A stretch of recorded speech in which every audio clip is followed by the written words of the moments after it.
Hey, ladies and gentlemen, boys and girls, Chris Maloney back with you for CWN Recap. NXT TakeOver 31 took place earlier tonight. And as promised, we are back on the air momentarily after the pay-per-view. We've got a special guest here tonight. I'm going to bring him in, the one and only Mr. Shawn Bates of the Scumbags of Wrestling. Shawn, how you doing? Yeah, not too bad. It's Sunday night. Can't complain. And not just of the Scumbags of Wrestling, one of the original members of CWN, by the way, which back in the day used to be known as the Canadian Wrestling Network. Myself, Shawn, and a guy named Ed Simon had, kind of run and produced the site and kind of given it life, so to speak, way back in 2009, a long time ago. So going on 12 years in January, as I've said on the show. But like I said, this is the recap show. And two things. Number one, the mic seems to be working properly. I've got this live little connector thing attached to my router now. So we'll have to wait and see if the feedback's a little bit better from episode 7, which was absolutely horrible.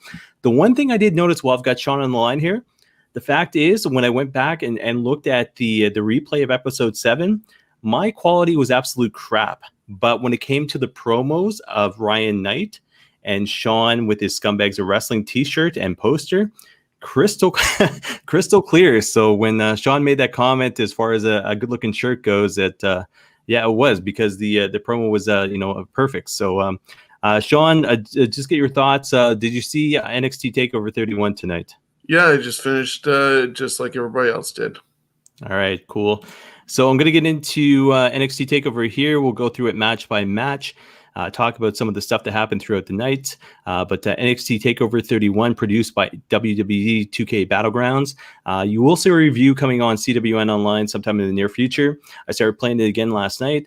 Got beat by Samoa Joe probably 6 times in a row, and then finally beat him. But it's not as easy as 2K used to be. But and when I say 2K, I'm talking like 2K 2019, so on forth. So, but notes, back in the saddle, and definitely happy to be part of the NXT family. TakeOver 31, Scott Armstrong is officially back with the WWE as far as NXT goes. So he posted that on Twitter. So obviously his father, Bob Armstrong, had passed away. Everything going on with COVID as well. But Scott Armstrong is back in the mix as far as NXT goes. Shawn, I'll get your thoughts after I say this. Capital Wrestling Center is the new venue of NXT. So that being said, NXT TakeOver events, NXT weekly events on Wednesdays. I'll say these little notes first. Fans in attendance behind the plexiglass, and there was a cage, which was kind of interesting. It looks like a little mini steel cage around the ring. Virtual fans are behind them in the stands. Looks like a grungy version, in my opinion, of the WWE Thunderdome. You see almost like a semi-smoke-filled arena, piped-in crowd noise. And the other comment I want to make, Beth Phoenix apparently had red hair going on tonight, which was so Vic Joseph started the show, and basically I want to say Nigel McGuinness, but he's not part of it anymore. But Wade Barrett and Beth Phoenix, but it was Vic Joseph saying that he'd be doing the commentary with Beth Phoenix as well as Wade Barrett. Shawn, your thoughts on the Capital Wrestling Center, as well as does it matter to you that the commentators are coming on and basically, Beth Phoenix probably back in Canada, Wade Barrett is probably back in England or wherever he is located? Does it bother you at all that the commentary isn't live, so to speak? Well, I found it interesting that they were able to be in sync with each other and do that. You were saying that Beth Phoenix had red hair, but that wasn't Beth Phoenix, I don't believe, beside Vic Joseph, because that person wasn't talking at the same time that Beth Phoenix was. It was more of somebody controlling when Beth was going in, just like the gentleman on the other side of Vic was not Wade Barrett. So for them to be in 3 different locations and still be in sync to do that show, hats off to them. Yeah, so it was tough because the fact is they're showing the match, but they're showing commentary to the right-hand side of the match. And, I looked on Beth Phoenix's Twitter tonight to see if she dyed her hair red, and she didn't. But I would rather, as a wrestling fan, have had Vic Joseph by himself than to try to put kind of props in beside him. But what were your thoughts on the Capital Wrestling Center as a whole? Well, as you said, it's different version of the Thunderdome. They did refurbish, I guess, the Performance Center and what the Raw and SmackDown had been using. And I saw somebody posted a couple minutes ago not liking the name of the Capitol Wrestling Center, that it's a lame name and everything. And I'm thinking whoever posted that definitely does not know wrestling history, because it is named after Capitol Wrestling, which is a McMahon legacy organization that eventually became the WWF and then WWF and now WWE. It was all the way back, I think, at least to Jess McMahon. I don't think it was Vince Sr. that came up with that. I think it was Jess that had it. So they're honoring history, and they showed that at the beginning of the show when they were announcing the name of the place. Yeah, so I mean, there was also a graphic that was posted, I think, on the show itself, and then later on Twitter, as far as what Vince McMahon thought pro wrestling was. That's Vince J. McMahon, not K. McMahon. But Jess McMahon, I think, he was the grandfather of Vince, as we know him, don't we? Yeah, he was the grandfather of Vince. He started off more in the boxing world, and it was Vince Sr. who then ended up getting into wrestling. Yeah, so I'll tell you this, as a wrestling fan, CWC to me has a lot of different what am I trying to say? It means a lot to the WWE. So you can think of the Capitol Wrestling Center. You can also think of the Cruiserweight Classic, which would hold true to the WWE back a couple of years ago. So those initials, the fact that WWE is trying something new, they get the virtual audience again, it's actually pretty cool. I'm a fan of it. And it's a different environment because the fact you've got that steel cage that's basically surrounding the ring, almost like say, for example, a baseball stadium would be, like a minor league baseball stadium would be. But it had an element of, I guess, success in the fact when you get into some matches. So I'm going to say that because I'm going to bring up the match. So first match of the night was Damian Priest defeating Johnny Gargano by pinfall with a Reckoning to retain the NXT North American Championship. Damian Priest had used that cage, so to speak, to his favor. Some of the notes of the match: huge size difference between the two of these guys. Two security guards end up getting wiped out towards the end of the match. To me, it was a good, solid opener. And Shawn, me and you have talked about solid openers and this and that as far as wrestling in 2020 goes. Predictions for me: 1-0. Had you predicted this match, and what did you think of the opener? Yeah, I believe on Thursday when we did Scumbags Wrestling podcast, did a quick one because Steven had to jet out for a phone call. So I just quickly ran through it. I do believe I picked Damian Priest to win this one. Yeah, it was a good opener. And as much as I'm a fan of Johnny Gargano's, and you would think him being who he is, he'd be further up in the card. But if you're not main eventing, it's really good to be the curtain jerker because you're setting the tone. Yeah, so definitely solid match here. Huge size difference between the two of these guys, like I had said, but Johnny Gargano is Johnny Gargano. He can make anybody look like a superstar in any kind of match. He's got that Daniel Bryan, wrestling analogy, so to speak. Match number 2 of the night, Kushida defeats Velveteen Dream by submission with a top rope hoverboard lock. Interesting about this, so if anybody knows who Kushida is, they know he's got a huge I guess fascination with Back to the Future movies. He comes out looking like Marty McFly, you know what I mean? So in saying that, Velveteen Dream was the first to come out. He's dressed as basically Doc Brown from Back to the Future, all the way down to the pants, to the, he had put white in his hair, white all over his face, this and that. Kushida attacks him during the entrance. Towards the end of the match, Kushida wouldn't let go of a lock until he got the submission. And when saying that, basically, cross arm. Actually, I'm getting ahead of myself here, but he put on the hoverboard lock while they're on the top rope. And then all of a sudden, they come down to the mat. He wouldn't let it go. Velveteen Dream ends up hitting the Dream Valley Driver at one point. Still, Kushida would not let go of the lock. And basically, Kushida gets the win post-match, which I was trying to say here. Cross armbar, he hits referee stoppage, attacks the Dream again. He basically beats the living hell out of the Velveteen Dream in this match. Looks strong. CWN predicts 2-0 at this point. Shawn, what did you think of the match? Velveteen Dream taking the loss, as well as what was your prediction on this? I'd chosen Kushida as well to get the victory on this one. It was actually his first takeover event, surprisingly enough, with the amount of time he's been there. But he also was out with a wrist injury. The way things went, they almost should have just said it was no DQ sort of street fight because Velveteen Dream tried throwing in the chair and doing stuff. I thought it was a good, hard-hitting match between the two, and showed Kushida's desire to climb up the ladder and do more for himself.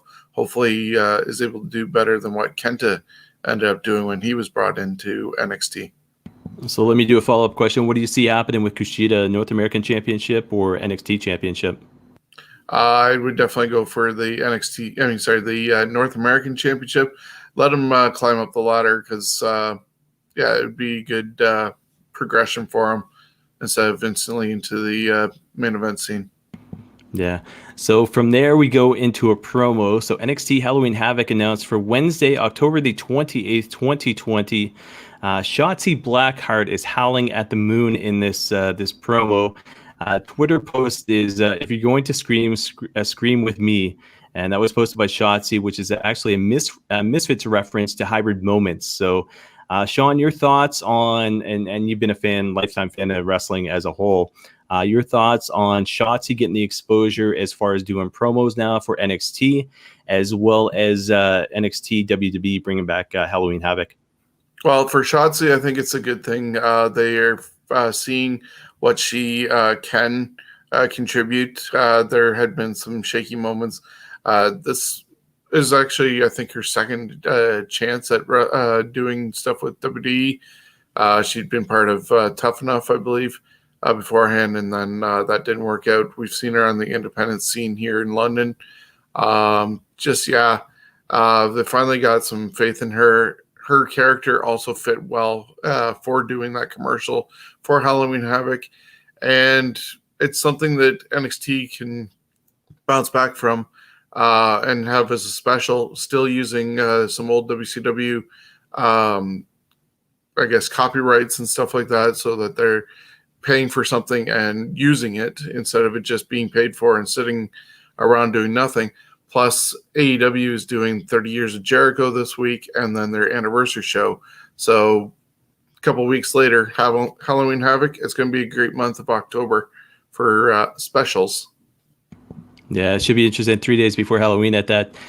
One more reference to Shotzi Blackheart. So she had her knee up in this promo picture that they had posted, and sure enough, Twitter gets a hold of it, and her knee and her foot is now on Robert Stone in one of the pictures that's been altered. So it's fans are having fun with it, but I never thought I'd ever be a fan of Shotzi Blackheart, but she's selling me down there in NXT, and I'm loving the tank gimmick. I'm loving every time she runs over Robert Stone. So it's interesting to see, because I think you've talked about in the Scumbags of Wrestling, Io Shirai eventually ended up in the WWE roster, especially with the draft coming up. So who do they go with? Who do they go with down in NXT that's not only familiar but has talent as well as has a gimmick? Shotzi Blackheart, I think, is probably at least top 3, in my opinion.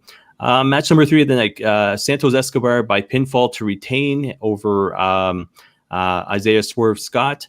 Highlights of the match. So Escobar comes out with Mendoza and Wilde in the entrance. They didn't go ringside, though. Solid match. Legado del Fantasma did appear mid-match to distract the referee. Ashante the Adonis shows up to run off Mendoza and Wilde. Huge super kick midair by Escobar to Scott, ending up in a 2 count towards the end of the match. 3 Omegos hit by Escobar, missed frog splash, though, so that didn't happen for him. 450 by Swerve looked like it might have been the end of the match, but only a 2 count. Then they end up with a very weak apron spot. And it looked like a spot that was probably planned for the end of the match, but Swerve looked like he was out of the location. He still played the part of being knocked out. Escobar ends up winning. CWN predicts 3-0. Shawn, what were your thoughts on the match as a whole, the ending, as well as who was your prediction? Decent match overall. They set that turnbuckle issue up early when you saw Escobar take off the covering. As you said, he totally missed it. He grazed it, if anything. It just looked, unfortunately, really sloppy. I had actually picked Isaiah Swerve to get the title, even though Escobar had his two buddies potentially, but we saw Adonis come out and do a rescue, so it would have made sense for Scott to get the title, but unfortunately that didn't happen. But good back and forth match for them. Yeah, definitely. I mean, even with Escobar winning, Swerve still looks strong. So I think it's only a matter of time before he ends up with the title. Match number 4 of the night, Io Shirai defeats Candice LeRae by pinfall to retain. Towards the end of the match, there was a double ref bump. So basically, LeRae ends up hitting the ref, and then Shirai ends up hitting the ref. Gargano comes down with the ref shirt, looking to get the win for his wife there.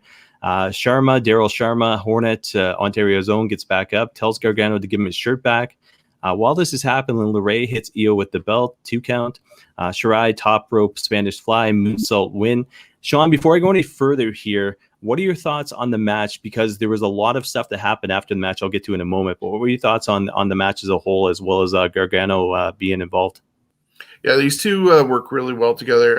It was interesting to hear them talk about NXT TakeOver Toronto from last year when these two went against each other, except for their roles are reversed with the heel and face, and this time with Candice playing the heel role. But they work really well together. With what you're going to probably bring up in the post-match, I'm actually surprised that Candice did not pick up the victory, even if Johnny had been successful, because they allowed Bayley to do a count and allow Sasha to have the title. So they set a precedence that Johnny could have actually done it. But having Candice not get the title, I'm a little disappointed in. I picked her to get it. But also the NXT women's division is getting loaded up. They had a huge battle royal to get Candice this opportunity. And as you're probably going to mention, 2 more are being added to the roster. The draft is coming up. Io should have been going up. Now she's still got the belt. Yeah, I have to 100% agree with you. So I went 3-1 with this. So CWN predicts had gone with Io to lose, Candice LeRae to be champion, and basically Io to get the call up. So as I was referring to here, post-match, 2 things happened. Number 1, Toni Storm, of all people, cuts a promo on the big screen, says it's now Toni time. She looks forward to being back in NXT. And then all of a sudden, Renee Paquette goes online and says, Shirai Io is a bad bitch. So Renee Paquette still keeping in touch with NXT and watching WWE here. Once that is happened, so basically mystery promo. So anybody who's been watching NXT the past couple of weeks has seen the mystery promo of somebody breaking into the performance center, so to speak, busting open the title, saying it's only a matter of time before a real champion comes back to NXT. So the mystery promo airs again, and of all people, and I had thought Bo Dallas, I had thought Bobby Roode. Bobby Roode appears on Raw. So all of a sudden, my immediate pick goes to Bo Dallas to come back to NXT. I was completely wrong. When I was completely wrong, with the sex as well. It wasn't a male, it was a female, and the female, it was Ember Moon. So Ember Moon has returned to NXT. You've got Toni Storm coming back to NXT. So Shawn, 100% agree with you. The fact is they had the ability to bring Io Shirai up to the main roster, especially with the draft coming up.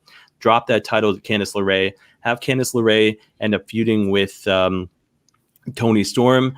Rhea Ripley had comments before TakeOver had even started tonight.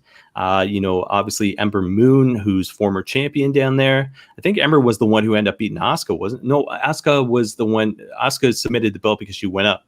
And I think Ember ended up winning the belt after that. But what are your thoughts on Ember Moon returning back to NXT, Toni Storm coming into NXT, and are we ever going to see Io Shirai get the call up?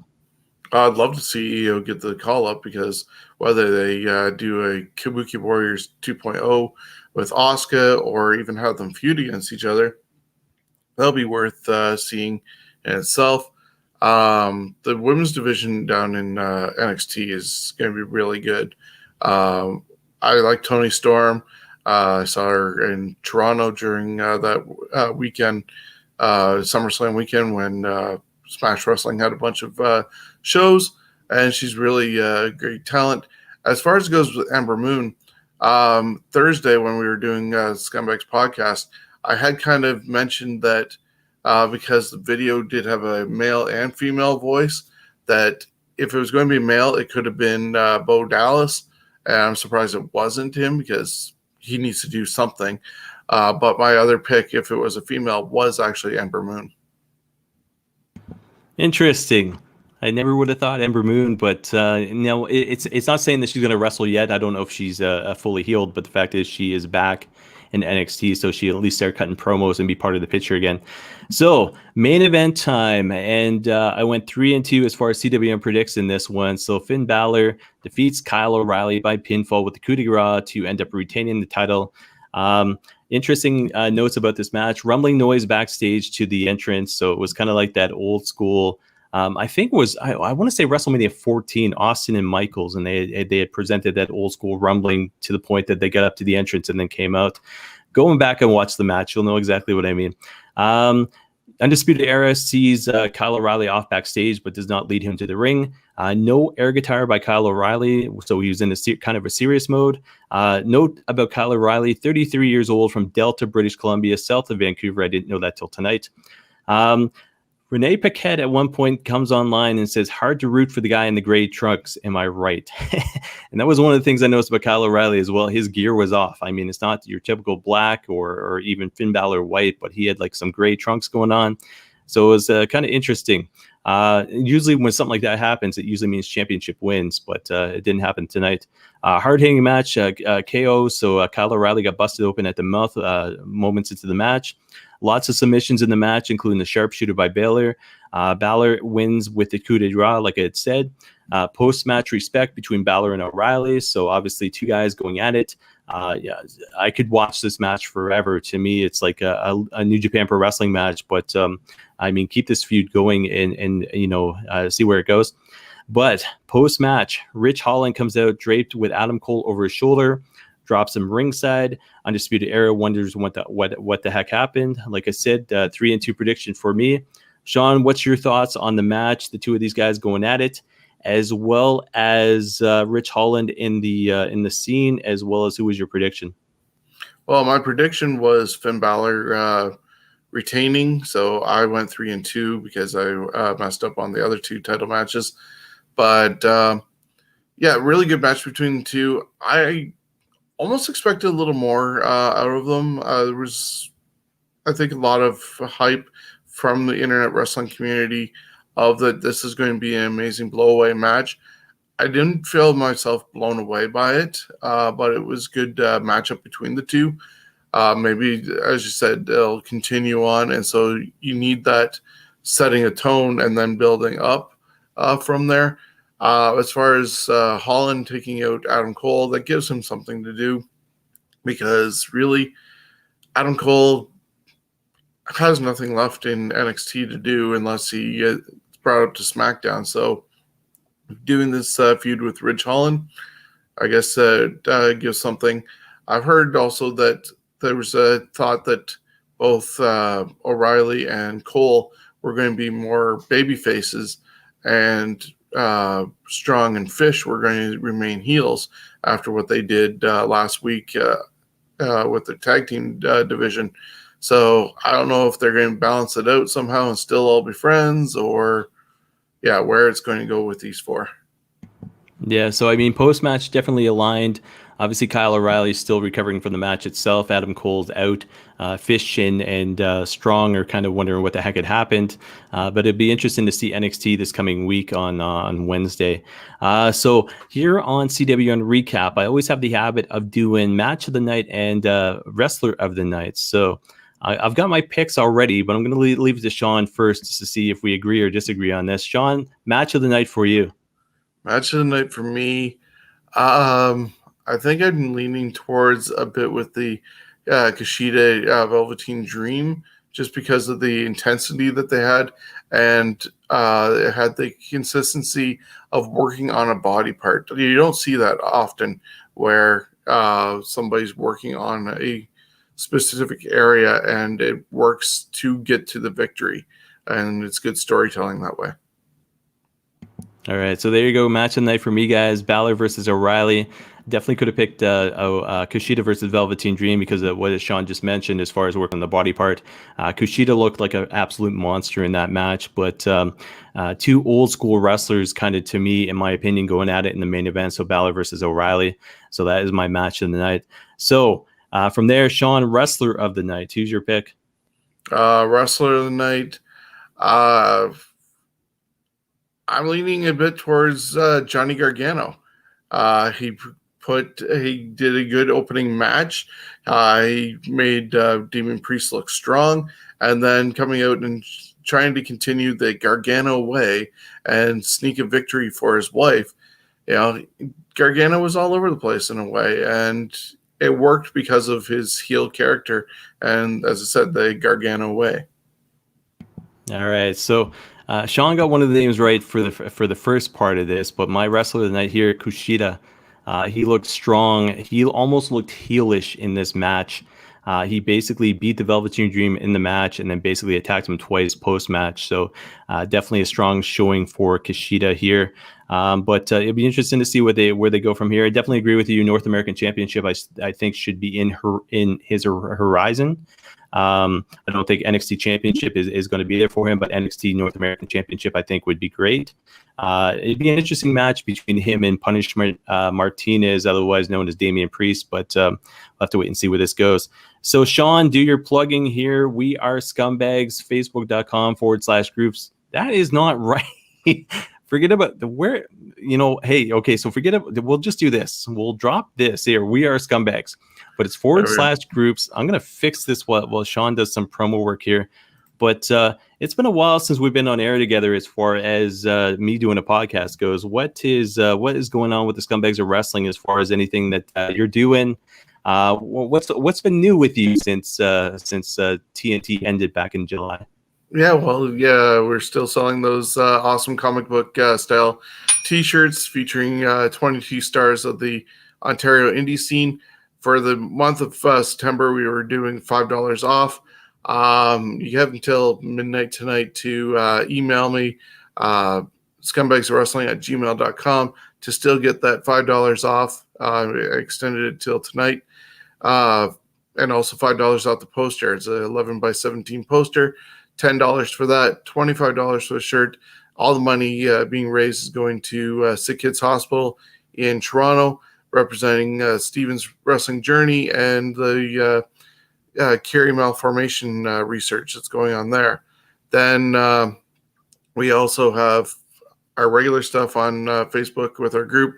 That's the easiest way you can get in touch with me on that one. But show-wise, this week we're hitting episode 122.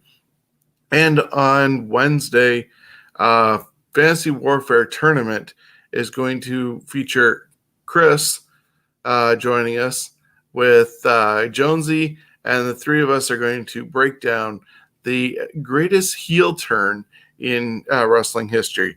Will it be Hogan and Savage, where Savage broke up the Mega Powers on that main event? Will it be Hogan being the third guy? There's so many different things. Jake Roberts going after Ultimate Warrior. There's a lot of different ones over the years that have special meaning to people. I feel this show is going to be a lot of good history talked about. So if you're a historian of wrestling, this is the show to watch. Yeah, and you're accurate there as I put the thumbs up. So Chris Maloney, myself, returns to Fantasy Warfare Tournament. It should be interesting because it's been a while since I've done it. And when Shawn approached me with the topic, I was like, hell yeah, this is actually kind of cool. And, you start going through the history books and stuff like that, and you start heels versus faces, or just heels alone and then faces alone. There's a lot of moments in wrestling, some of them ones that didn't even make it, that stood out in the top, top 3, top 5 to me. But there is a lot going on here. But I can just run down some of them for right now quickly. The Mega Powers explode. Sid turns on Hogan. Owen turns on Bret Hart. Triple H destroys HBK. Christian turns on Edge. Tommaso Ciampa turns on Johnny Gargano. Stephanie forsakes her father. Orndorff turns on Hogan. There's a lot of turning on Hogan if you get the picture here. And then the following week, we're going to do the face turns, such as CM Punk's pipe bomb. Batista leaves Evolution. Thumbs down to Orton that happened right here in London, Ontario. Undertaker saves Elizabeth. Jericho makes the list of KO. Like, there's so many things that over the next 2 weeks, whether you like your face turns, you like your heel turns, we're going to talk about it. Yeah, it's going to be interesting. I'll tell you this because the fact is, Shawn is a Randy Macho Man Savage fan. That is true and true. What is not true, though, is Shawn being a Hulkamaniac. So it'll be interesting to see Shawn's take on the Mega Powers forming as well as the Mega Powers exploding. So I can see both of those moments happening on Fantasy Warfare Tournament. They're both there. Yeah, and this is headed up by Shawn, of course. Jonesy's involved as well. Jonesy, and compliments to you. I'm loving his stuff on the Scumbags of Wrestling, his this week in history, so to speak. It's interesting because of some of the stuff that he says. Like, when was it last Thursday when he had done the show with regards to Steve Blackman? No idea he was sick before he actually entered the WWE, like stuff like that. You know what I mean? And the thing about Jonesy is the fact is he's got that voice, he's got that gift, right? And yeah. I'll tell you this because I got you live on the air right now. I got a memory on Facebook today, and the memory was of me taking a picture of a poster here that was posted in London, Ontario, and it was Guilford Godfrey Roast London. And when I think of Jones, immediately Guilford Godfrey comes to mind because of your bachelor shindig, so to speak. So we will leave it at that because I don't want to. Yeah, so I do not want to get kicked off of YouTube or get in trouble with any kind of Christian references or anything like that. But the fact is, yeah, it's going to be interesting Fantasy Warfare Tournament coming up. Shawn, one more thing to touch on here, and I've got your group right here, facebook.com/groups/Scumbags of Wrestling, right here, and you would touch base on it. But hashtag Steven's Wrestling Journey. Here's a guy who is making the best of life. I know he had done a promo for you with your T-shirt. Absolutely cool. You can check out CWN on not Facebook, YouTube as far as that goes. But he also does interviews and this and that. And one of the interviews he had done recently was with Daniel Garcia back at a Destiny Wrestling show.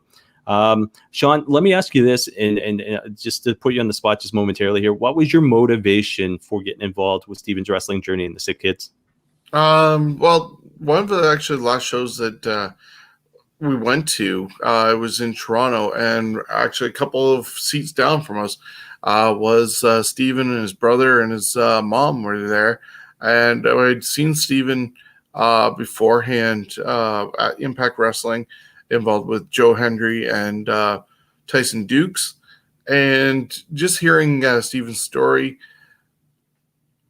when we created the shirts, it was like, okay, how do we do it? Because it's an amazing poster, but COVID happened. I really don't need the money. Where can it go to?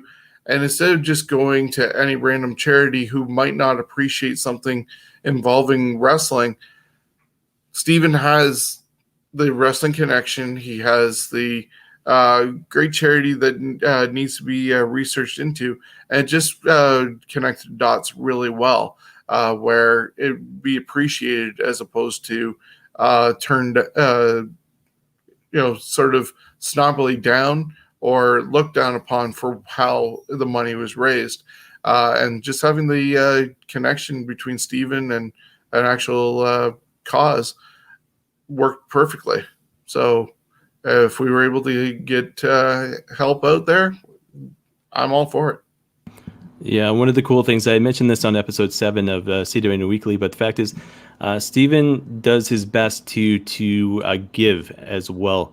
And one of the recent videos he had posted on YouTube was him and his brother giving a whole bunch of toys to a foundation, So he's a sweet little kid, loves the wrestling business, just wants to do his part in, helping society while he's dealing with Chiari malformation. Is that right? Yeah. Yeah, so definitely check him out. Hashtag Steven's Wrestling Journey, Facebook, YouTube, as well as Instagram and Twitter. So guys, I'm going to leave it at this. So as you've seen before, it is Breast Cancer Awareness Month. So anything that we do in the month of October is going to be pink, hence the hashtag CWN Online, the Breast Cancer Awareness Month. The little ribbon on the tag as well. So just basically to raise awareness as far as Breast Cancer Awareness Month goes. Shawn, where can people reach you online besides the Scumbags of Wrestling? What else? How else can people reach you? We're on Instagram at Scumbags Canada, Twitter at Scumbags Wrestling. Those might be reversed. Just be honest. Definitely email me at scumbagswrestling@gmail.com. All right, very good. And like Shawn had said, and I had said that basically Fantasy Warfare Tournament next week, you will see me on. We get some big news happening as far as the Canadian Pro Wrestling Hall of Fame goes. I've got some huge news myself I will release on episode 8 as far as wrestling goes that I found out today. So it's actually pretty cool. Happened pretty much moments right before I did the prediction show. I might share with Shawn off air there, but you guys will hear about it on episode 8 of CWN Weekly. But in saying that, guys, thank you very much for being part of the recap show. I'm going to play Shawn's commercial first, and then you will see the close. But like I said, if you have an opportunity, and Shawn had said by midnight tonight, if you send him an email, scumbagsofwrestling@gmail.com or facebook.com/groups/scumbagsofwrestling. Let him know you want that t-shirt. Let him know that you want that poster. Poster I have myself, the t-shirt I have myself, absolutely friggin' phenomenal.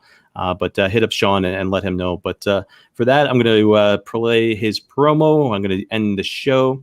And like I said, look for CWN Weekly episode 8 as far as Canadian Pro Wrestling Hall of Fame goes, as well as big news personally from me. So, Shawn, thanks very much for doing the show. Scumbags of Wrestling, check them out on Facebook. And Shawn, it's been great having you on again. And we'll see you soon. I guess Fantasy Warfare Tournament coming up. Anytime. See you later. All right. Okay.